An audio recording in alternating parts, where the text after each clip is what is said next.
Joy. What's up? The Jawn Joy is here. Jawn Joy. The Jawn Joy. The Young John. The Young Jawn Joy. What's up? It's the Jawn Joy right here on Southside Dash Radio. Y'all know what time it is. Every Thursday, 4 to 6, in it big getting lit with none other than PY and Dree Taylor. Today we got a special guest in the building. You know, he's talented and he's a different type of talented. You know, he's what we call in the music industry, the entertainment industry, a triple threat. You know, he's really out here. Dana Vaughns, what's up? What's going on? Thank you for the intro. I appreciate it. You know what I mean? I got you. You know what I mean? That's what I'm here for. How you feeling today? I'm good. I've been up. It's a nice day out here in Los Angeles. Okay, so you're out in LA. Yeah, I'm out in LA. I've been out here since like '08, so I'm just home now. But yeah, I feel great. I'm just kind of doing a little bit of press today. I'm really just, I'm getting my next EP together. So even if every second I'm not doing something, I'm thinking about that. So yeah, great. That's good to hear. How are you been holding up during this whole, I don't want to say quarantine, because are y'all like quarantining? Because Atlanta's not. I am. We're definitely quarantined over here. LA, California as a whole has been, pretty on it. But we just have a lot of people in this state. So, even the fraction of people who don't follow the necessary requirements, that's making a big difference in just about cases of when it even comes to COVID and then all the other things in our social climate right now. But I'm kind of like you. I've been staying away. I haven't been trying to push the issue of being out or anything like that. So yeah. When you got everything you need in the crib, it's kind of like. You know what I mean? Sure. I think about the movies. I was like, it would be nice to go to the movies. It's just like maybe something, but it's definitely made me enjoy being home a lot more. Nah, most definitely. I think I might try Top Golf out. Do you have Top Golf out there? Not like in LA. I think you got to drive out a little bit. Okay, I was about to say I've never seen Top Golf in LA. I was about to say I don't think I've ever seen a Top Golf in LA. Now, you were saying that you've been out in LA since 2008, since 2008. Okay, so what are you, about like 10 when you moved out there? Yep, 10. Okay, and you're from Pittsburgh. Shout out to PA. You know, I'm from Philly, so you're across the way. You're across the way. Yeah. What was that transition like? Just picking up and going out to LA to chase the music, the dream. You know what I mean? But you went with your family. Yeah, so I at 10. With my mom. Me and my mom kind of made the first initial jump. They're still together, but it was this wasn't a life plan. It's just not one of those things that like my parents were living through me and set me up and dance and all that type of stuff. It really just came out genuinely. I just wanted to dance, took some local classes, ended up being seen by some of the biggest choreographers out in LA and in the industry, and was kind of put into some certain jobs and certain roles at a young age, and that's kind of why I came out at 10.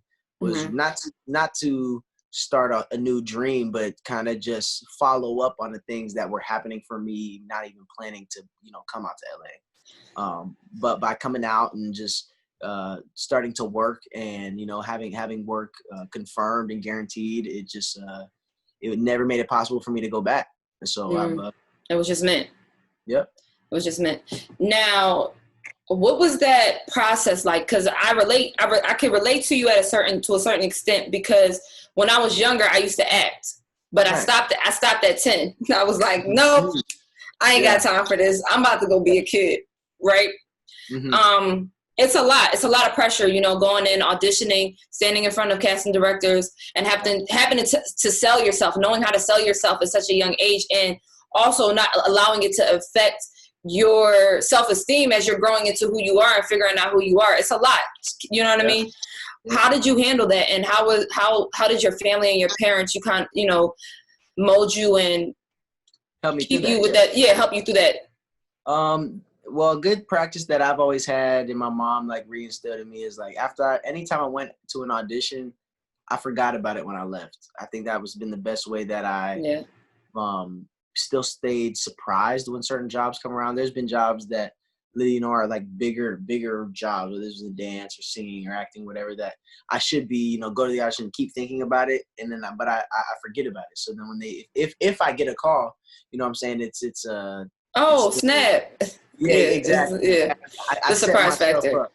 I set myself up to be, you know, excited and proud of what I did. Mm-hmm. So that was kind of the main thing that I've always kept in my brain. A good thing that I've always known this, but my pastor out here, Torrey Roberts, who preaches at One LA, Potter's House LA, he said this thing, you know, we preach to, there's a lot of entertainers that go to our church, and he was saying to not go into that room. He said, I know it's so backwards of what people are thinking. He's like, but if you know you're a believer and, you know, have faith in certain things, don't walk into that room until you got yourself straightened out. You know what I'm saying? Because you're gonna keep setting yourself up for personality failures. You know what I'm saying? Like, you might get the jobs that you're going out for, but you haven't figured out who you are as a person yet. So say you book 4 roles and you have to take on 4 different people in a matter of a year and a half, but you still ain't once figured out who you are. It's just going to keep elongating your process to just being at peace with yourself. Yeah. And I don't ever want to be in a position where I'm in a bigger house or have way more money or this and that, but I still don't feel secure. I want that to be the after effect of me being secure with what I'm doing. What's that journey been like? I know I seen in a previous interview you spoke on more so kind of like a sabbatical you had taken for like 9 months, and you kind of just stepped away from certain things, and that process you launched even further. Would you say moments like that help you kind of center yourself and figure out more so who you are? Yeah, I think so. I think more than anything, I've been very in the driver's seat of my own life along with God. You know what I'm saying? So like, I don't ever really get into a season and then realize it too much after. I like kind of know what I'm going into. You know what I'm saying? Like, so going into that 9 months, I didn't know exactly what I was gonna you know learn or figure out, but I intended to figure something out. You know what I'm saying? So yeah, that process was me just relaxing, being in the industry since just turning 10 years old, and at 18, finally having the only time where I could, you know, where I chose to take almost a year off from doing anything, allowed me to figure out where I wanted to take my career, but even my life next.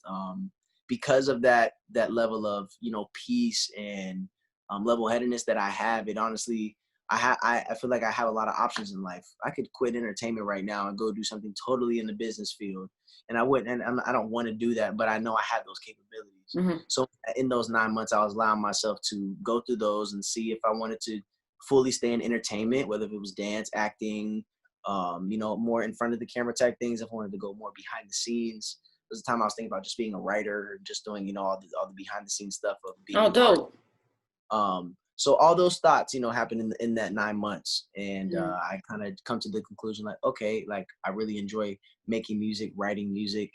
And those 9 months allowed me to figure out that time. I was in a band prior, and a lot of the things that we were doing were, you know, hand fed to us, or, you know, we didn't have to, you know, create up all the songs or write all the things. So it was just, I was basically coloring in the lines. And basically, was that a pro or con for you? How did you feel about that? The band you're speaking of is Iron 5. What was that like, you know, being that you do write and that you do like to be hands-on with your musical process? What was that like, being that like, hey, yo, we got these songs for y'all, go cut these joints? Well, at that time, I wasn't writing my own stuff, and I wasn't creating my own music. So I actually enjoyed it because I feel like there was a certain pressure that might have been on me or just on us. There was 5 of us in the group, wasn't on us at that time. And I could tell some of the other members in the group, whether they grew up with, you know, singing and music longer than I had, or this and that, I could definitely understand some of their maybe frustrations with the music. But at the end of the day, we're 5 different personalities, so somebody's going to be frustrated. Because I went in there without an expectation of how I want my own music to be done or this and things like that, I wasn't really frustrated with the process at all. Gotcha.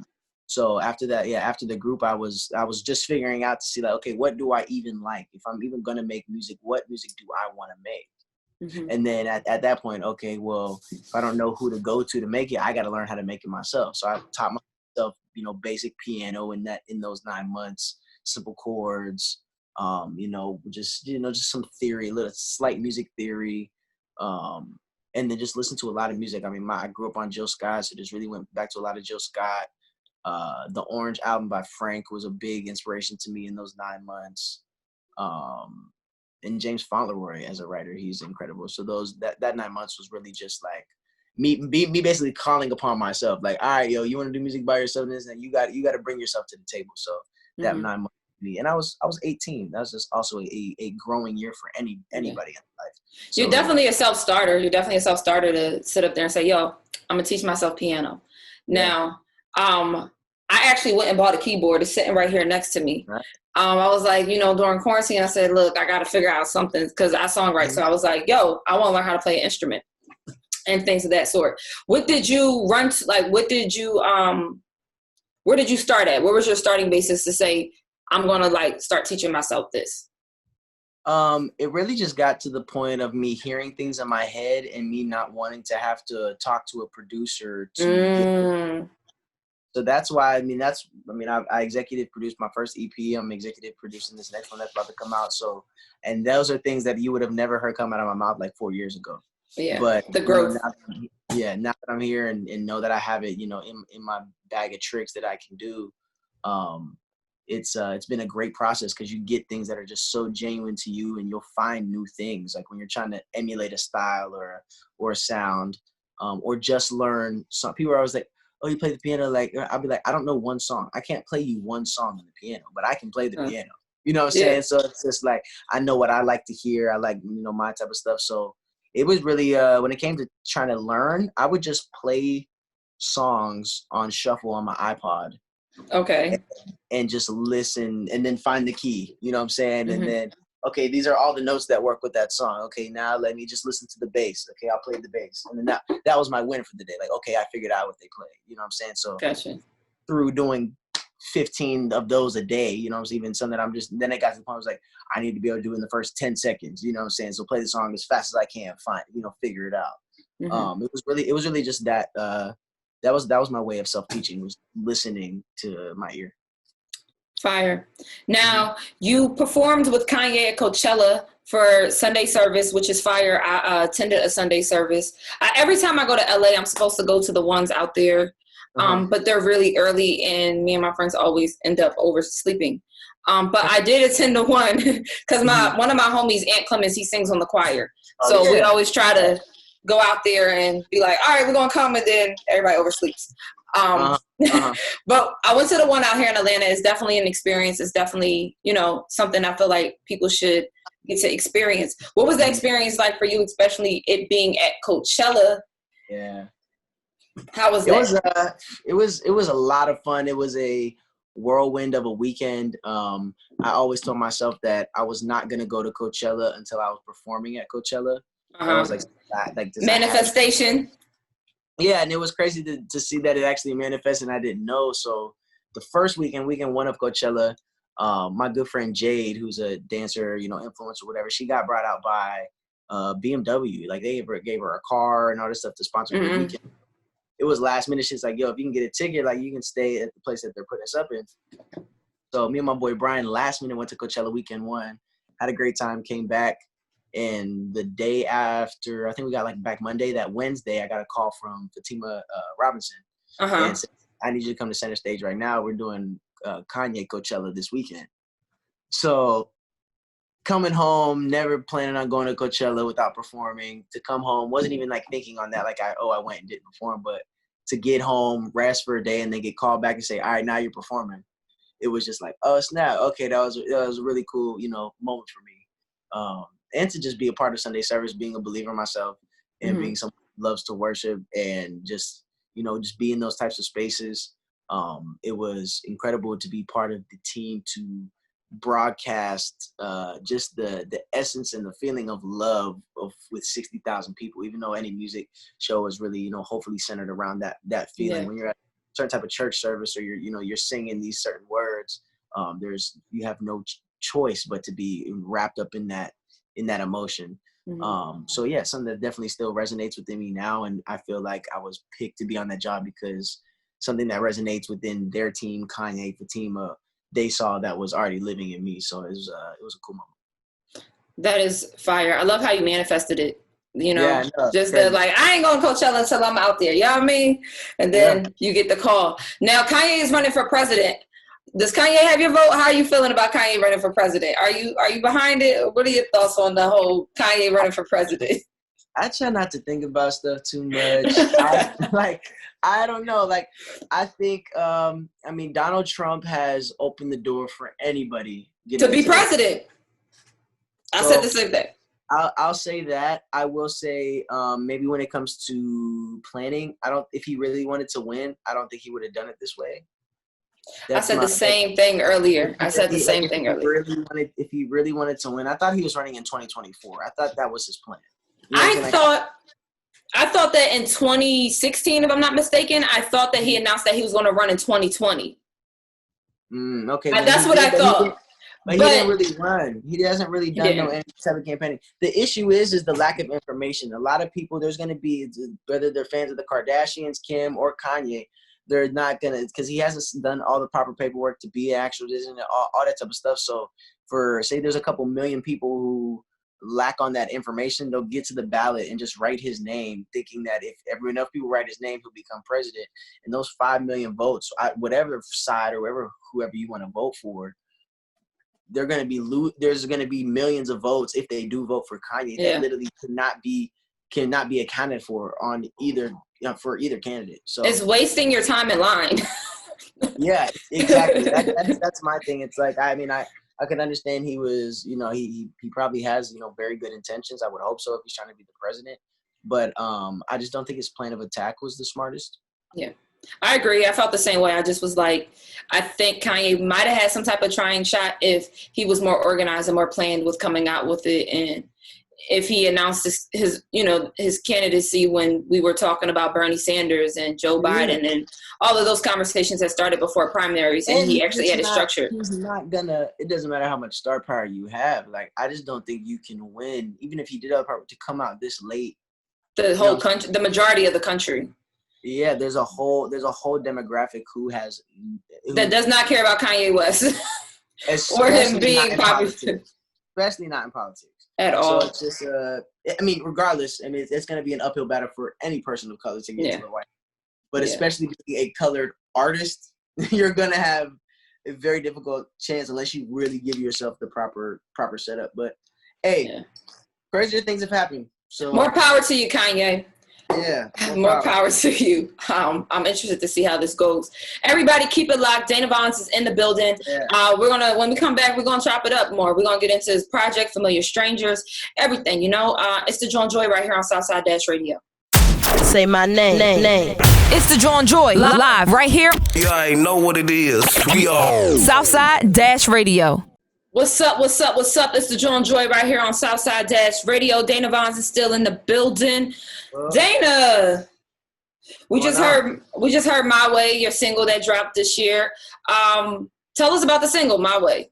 Yeah, My Way. It's the first song that I dropped this year. It was a couple months back. And I actually had that record in my library for 3 years before it came out. I was in the vault. Yeah, no, that was just sitting. I recorded that song when I was, I think, 18. Mm-hmm. And it was, I was recording one of my first songs that I put out. It was either like Whoa Shit or like one of my first, singles that I put out. And it was in a house of a bunch of producers, Flick producers, Whoa Shit and DNA and a couple records from me. And in a neighboring room was a producer named LD, who is the DJ and, sometimes a producer for Sublime with Rome, the pop band. So all of them, Rome, LD, Flick, everybody, it was like 5 producers in this one house. So I would just be over there, young kid trying to record and just get stuff done, just jumping into other rooms. And that one came out. I just let my young, grown and sexy come out, and I just had to wait till people would take hearing that from me. Especially when I was 18, a lot of my fans were a little younger. They would be like, I just didn't feel comfortable putting that out. Got you. So you had to. This is why it makes it the right time now. You're a little older, and your fans have been able to mature a few years. So yeah, the moms love me. You know what I'm saying? So I'm not ever trying to piss the moms off by giving their daughters, a little too soon than they need it. But I'm at that point now, so I think it was okay. Dope. Now, Familiar Strangers was an EP. Your EP, it dropped late last year.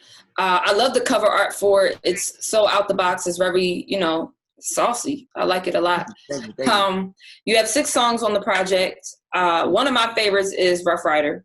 Nice. The video was definitely dope. I was about to give away the ending, then I was I don't want to give away the ending. Y'all should go check that joint out. Make sure y'all go check that out. It reminded me of low key. You was on some Waist Deep. You remember Waist Deep? Oh no, not like that. I was going Bonnie and Clyde, but it definitely was Bonnie. It definitely was Bonnie and Clyde. Like it definitely was Bonnie and Clyde. I get the vibe though. But the one scene reminded me of Waist Deep. Now I would have to see. I'm so sorry. No, you're good. You're good. It's with Tyrese and Megan Good. Yeah, no, I know. That's what I'm saying. Like I know what it is, but I just gotta. No, you're a youngin'. You're a youngin'. You get the pass. Yeah. You get the pass. You get the pass. Thank you. Yeah. Familiar Strangers. It's such a. I guess you could say an oxy when you think of just those 2 words together. What was the objective, I would say, of Familiar Strangers and just the title of that project? Mm-hmm.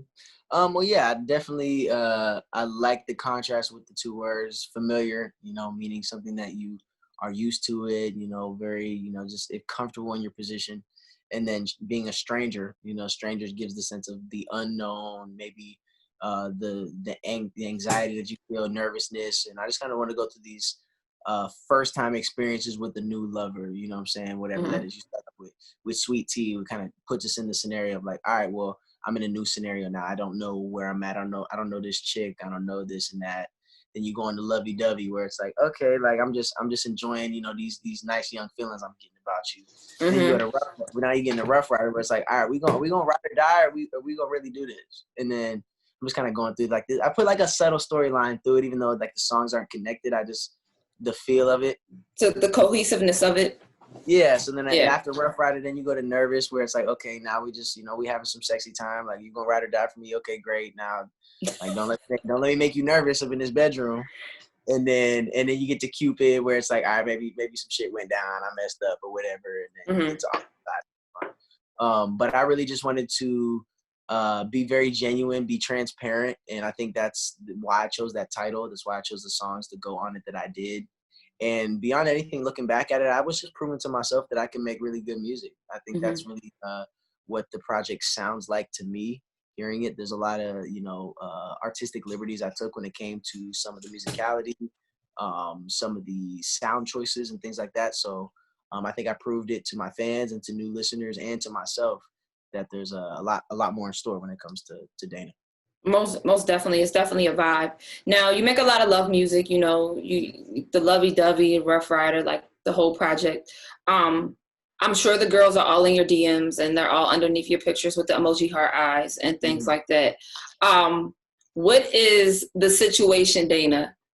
Are you out here dating? Do you have a girl? What do you look for in a girl? What is, because, I seen a fun fact about you that you have like a, what is it called? A guilty pleasure for the Preacher's Daughter show, with that show. So, are any? Look, I'm out here. Dana. I do my research. Yeah. Man, yeah. I mean, well, I did love that show. I mean, reality TV can be somewhat of a dark hole, but at that time, definitely a fun show for me to watch. No, I'm not out here dating Preacher's Daughters. Huh? Oh no, you're not out here dating at all. Or you're just not out here dating Preacher's Daughters. Oh no. I'm not out here really dating at all. Like, I was blessed at the age of like 6 or 7 to meet this girl named Carly that I just know is the woman for me. But we're just been so young. It's been the craziest life for us to navigate through that. So yeah, I'm not out here dating, but I mean, I'm a young man. We have been through. I mean, we also me and her don't live on the same coast. She lives in North Carolina. She actually just left today. But it's, I mean, now we're getting older. We're able to, see if it's really gonna work. Something that I could really, I really can see my life working. Invest into. Yeah, exactly. Yeah. But I mean, I've been through it before her, without her, and with her. You know what I'm saying? So it's just crazy. Being an adult. You know what I'm saying, is you have to have a lot of responsibility with certain things like that. Yeah, I mean, I've definitely had my fair share of dating and girlfriends and all that type of stuff. And I'm glad that I got all that out young, because even though I'm still Bro, young, you be talking like you like 30. Like no, but I'm so serious. Like, I think it's preparing me for my life. You know what I'm saying? At a young age, I've been dealing with people, complimenting all the time or doing this, or sleep outside your hotel room and do this. Like, it's just like, been there, done that. Yeah. So the type of girl that I like is, it really, I'm not really going to be with you probably for my life if I ain't known you for a long time. It's just unfortunate, but like, I think anybody in whatever aspect they show their light, but especially when it comes to, some of the qualities, I feel like, maybe just make men good men. I feel like I have a lot of them, and I feel like all dudes do, but I don't hide them, and I don't mind sharing those things. So I've definitely had to learn through me growing up that, like, a lot of women will like me, you know what I'm saying, and will honestly see a life with me, and they don't even know that that's what they're, looking at. And it's not me being selfish or trying to be like, oh, I'm incredible, but I've just had to, it's basically like honing in on your power. You know what I'm saying? I can't allow myself to be around, this or that, or put energy into this woman that I visualize as a friend. But now Carly over here is like, yo, no, like, I know who you are, and I know chicks, so this is gonna be a red flag, but I'll let you figure it out. You know what I'm saying? And that's why I love her, you know what I'm saying? Because even if, all that shit is going on, she gives you your space to grow, but y'all kind of know y'all know what it is. That's great. That's great, especially while you're young. That is definitely great while you're young. But y'all, Dana has basically told y'all he is husband material, and he knows that he's a catch. Okay. Hey, basically, he has what is it? He has standards for himself. I love it when I see guys out here and they're like, no, I value myself, because some guys don't be valuing themselves. I'd be like, you know what I mean? Now you're on a Netflix series. It's called Never Have I Ever. I love the show. It makes me, I don't know if it makes me feel like I'm in high school again, but it's definitely interesting. Does any part of the show reflect like your life growing up in like your high school years? I never went to high school. So yeah. So I left traditional school in 7th grade, like 2 months after 7th grade started. Then I went to like a charter school, homeschool, all that stuff. So it was cool for me to be playing that role, because I honestly never been in that position. So it was like, hey, this is what it's like. It was a new experience for me. I'd never even been in the hallway like that, or just been, kicking it with your friends at lunch with things like that. At least in high school, I mean, younger, but definitely a little bit of a different, vibe that was going on. But any role that I take, I try to bring myself to the role. I think it allows me to just be comfortable on set, and it brings a different angle to the character that maybe the people who wrote it didn't necessarily envision. So I think that would be that's how I would say I related to it, because I can relate to myself at any moment. So I just try to bring myself into the scenario. And I'm still very, even though I'm an old soul and think I'm old, I'm also still very fun and energetic and light. So just being on a set like that, you just let that come through. Then I mean, you have a lot of maturity that comes through you're 22, right? Yeah, you got a lot of maturity to be, 22. I'll tell you, my high school days, though, my ass stayed in the hallway. They said they was going to get like a whole statue of me in the hallway. Somehow, I always finessed the hall pass. That's right. Yeah, I feel like I'm glad I didn't go to high school, because like I think it would have allowed me to stay immature for way longer. I was already scheming and doing stuff, not being in school. And when you're young, all you really think about is girls or doing this, getting your first car, stupid shit. So like that's honestly why me being in high school wouldn't have been good. I was still doing my entertainment stuff. I was in elementary school doing Kids Bop and commercials, and people were already saying things and being extra nice, blah blah blah blah. So if I would have got to high school and still been doing that and got my card, I would have been a mess. You would have been out here. You've been out here. I would have been a mess. So I'm glad I wasn't. That's funny. Well, Dana, I thank you for stopping by, chopping it up with me. Wishing you all the success. Can't wait to hear more new music. Can't wait to see you more on TV. American Soul. Is it coming back for a second season? I know American Soul is back. They didn't bring me back. I'm not salty, but Never Have I Ever is coming back for season 2. That just got fire. So, yeah, I just Fire. talked to my manager before this, and we're still waiting on confirmation. They haven't even written the script yet for season 2. So they're still trying to figure out everything, but yeah, it's definitely doing well. It's definitely doing well on Netflix. So incredible. So definitely doing well. Thank you, Southside Dash Radio, and enjoy. Thank you so much. Thank you for coming through. Shout out to David. Shout out to Dree. Shout out to Ed. Shout out to Ike.